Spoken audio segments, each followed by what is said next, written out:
नमस्कार। ज्योतिष के कार्यक्रम सौभाग्यम ज्योतिषम में मैं पंडित विशाल विरथरे आप सभी प्रिय दर्शकों का हार्दिक अभिनंदन करता हूं। प्रिय बंधुओं, सबसे पहले माँ बगलामुखी का ध्यान करेंगे। ओम लीम बगलामुखी सर्वदुष्टानां वाचम मुखम पदम स्तंभयम जीवाहम कील्यम बुद्धिम विनाशाय ह्लीम ओम स्वाहा। तो प्रिय बंधुओं, बड़ा ही पावन दिन माँ बगलामुखी जयंती है।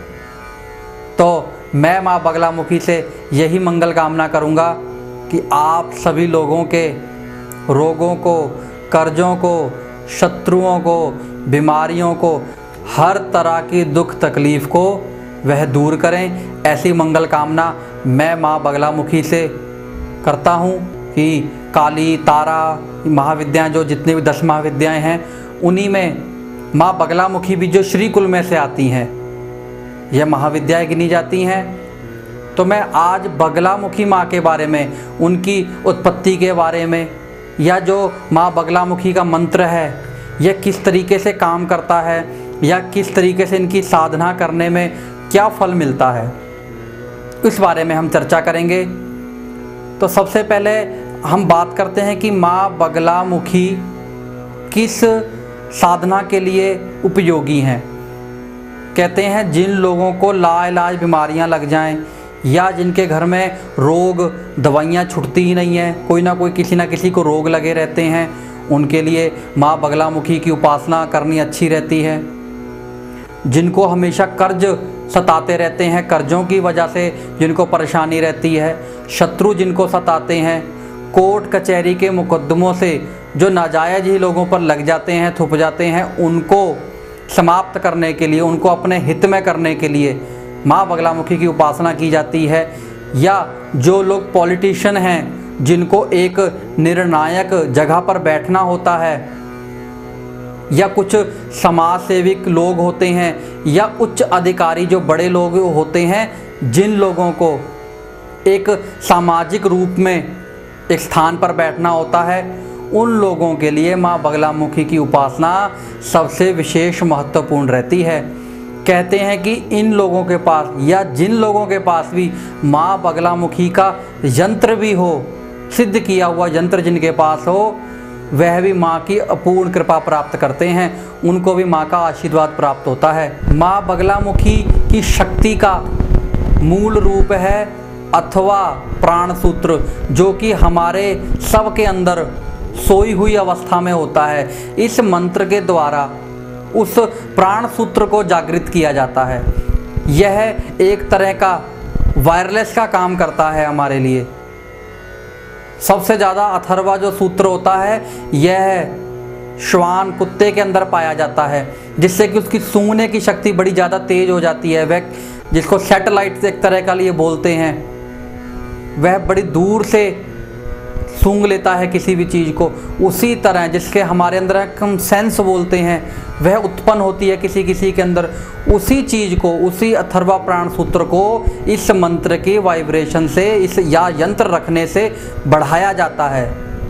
उससे होता क्या है, जब वह प्राण सूत्र वाइब्रेट हो जाता है, जग जाता है, आपके शरीर के आसपास एक तरह का आभा मंडल बन जाता है, जो नेगेटिविटी एनर्जी जो होती है, नेगेटिव एनर्जी को दूर करता है। पॉजिटिव एनर्जी आपके पास रहती है।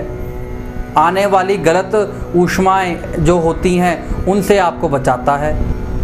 यह बगलामुखी माँ यंत्र का कार्य है, या उसके मंत्र का कार्य है।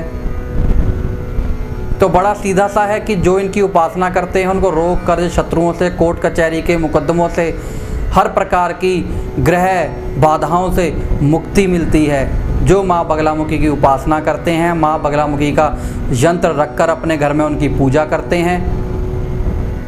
अब मैं आपको बताऊंगा कि माँ बगलामुखी की उत्पत्ति का कारण क्या था। विष्णु पुराण में स्पष्ट रूप से बताया गया है कि एक समय इस सृष्टि में तपस्याहीनता के कारण महाप्रलय आने वाली थी। तब भगवान विष्णु जो कि सृष्टि के पालनहार हैं, उन्होंने सोचा कि अभी तो महाप्रलय का समय नहीं हुआ है, तो यह प्रलय कैसे आ सकती है, यह तूफान, प्रलय नामी तूफान कैसे आ सकता है, तो मुझे ही कुछ ना कुछ करना पड़ेगा, मुझे कुछ तपस्या जरूर करनी पड़ेगी इसको बचाने के लिए। तब भगवान विष्णु खुद सौराष्ट्र में हरिद्रा तालाब के समीप घोर तपस्या करते हैं उस प्रलय को रोकने के लिए। उस समय पर मंगलवार के दिन चतुर्दशी को उस हरिद्रा तालाब यानी कि पीले हल्दी के तालाब में से एक सिंहासन पर पीत वर्ण पीले वस्त्र पहने हुए एक देवी उत्पन्न होती हैं। सोने का सिंहासन होता है, गले में उन्होंने हल्दियों की माला डाली हुई है। मंगलवार का दिन चतुर्दशी थी उस दिन, तो वह वहाँ पर प्रकट होती हैं, जिनका नाम माँ बगलामुखी है। अब उनके एक हाथ में गदा और एक हाथ में शत्रु के एक राक्षस की जीभ को पकड़ा हुआ है, उसको स्तंभन किया हुआ है। जब वह माँ प्रकट होती हैं तब भगवान विष्णु उनको बताते हैं कि देखिए वह महाप्रलय रूपी तूफान किस तरह सृष्टि का सर्वनाश करने के लिए बढ़ता रहा है।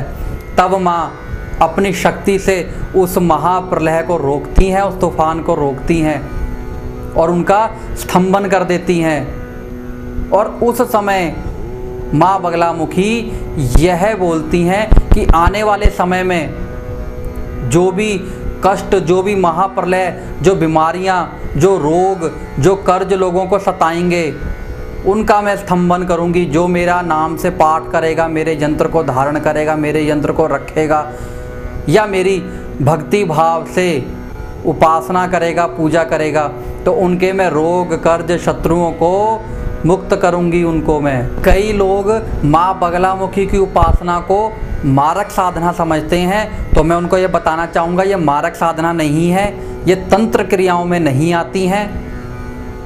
केवल शत्रुओं का स्तंभन करने के लिए, शत्रुओं को मारने के लिए इसका प्रयोग नहीं किया जा सकता है, केवल उनकी जीवा को रोकने के लिए इन मंत्रों का, इन यंत्रों का प्रयोग किया जाता है। मंत्र है ओम ह्लीम बगलामुखी सर्वदुष्टानाम वाचम मुखम पदम स्तंभ्यम जीवाहम कील्यम बुद्धिम विनाशाय ह्लीम ओम स्वाहा। अर्थात कि हे बगलामुखी माँ, जो मेरे शत्रु हैं उनका स्तंभन कीजिए, उनकी जीभ को कील दीजिए, जिसके लिए वह मेरे ऊपर कोई शब्दों का प्रयोग ना कर सकें, मेरे आगे वह स्तंभ हो जाएं, रुक जाएं, मेरे लिए कोई कटाक्ष ना कर सकें, मेरे विरुद्ध कोई बात ना कर सकें। तो यह तो है शत्रुओं को रोकने के लिए। उसी तरह ये जो हमारे जीवन में रोग हैं, जो हमको शत्रुओं की भांति ही सताते हैं, या कर्जा है जो हमको अंदर से खोखला करना शुरू कर देते हैं, मानसिक रूप से रोग शारीरिक रूप से ग्रस्त करते हैं, कर्जा मानसिक रूप से आपको ग्रस्त करता है, शत्रु आपको दोनों तरह से परेशान करते हैं। तो इन सब को रोकने के लिए, स्तंभन करने के लिए माँ बगलामुखी का पाठ करना चाहिए, जाप करना चाहिए, जिससे आपको अच्छे और शुभ प्रभाव मिले।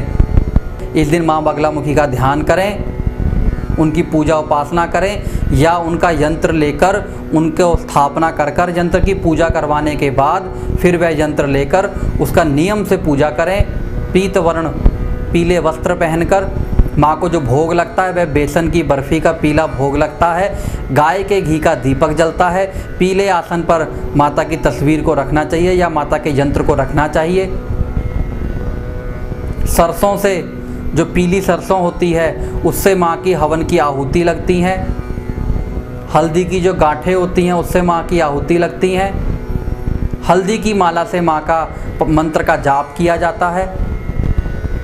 तो यह मैंने विधि आपको बताई माँ बगलामुखी के बारे में। तो फिर एक बार वही मैं माँ बगलामुखी से यही मंगल कामना करूँगा कि आप सभी के रोगों को, कर्जों को, शत्रुओं को, कोर्ट कचहरी के अगर किसी को मुकदमे चल रहे हैं, कोई शत्रु परेशान कर रहे हैं, किसी प्रकार का भी आपके विघ्न आ रहा हो, तो वह बगलामुखी माँ आपके सभी कामों को रोके, इन सब दिक्कतों को ख़त्म करे और आपको शुभ परिणाम दे।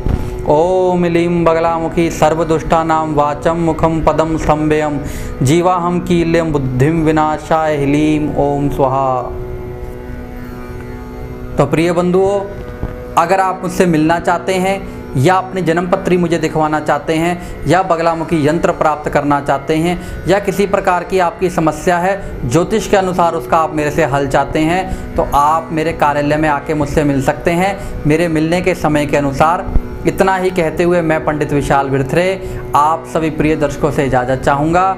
नमस्कार।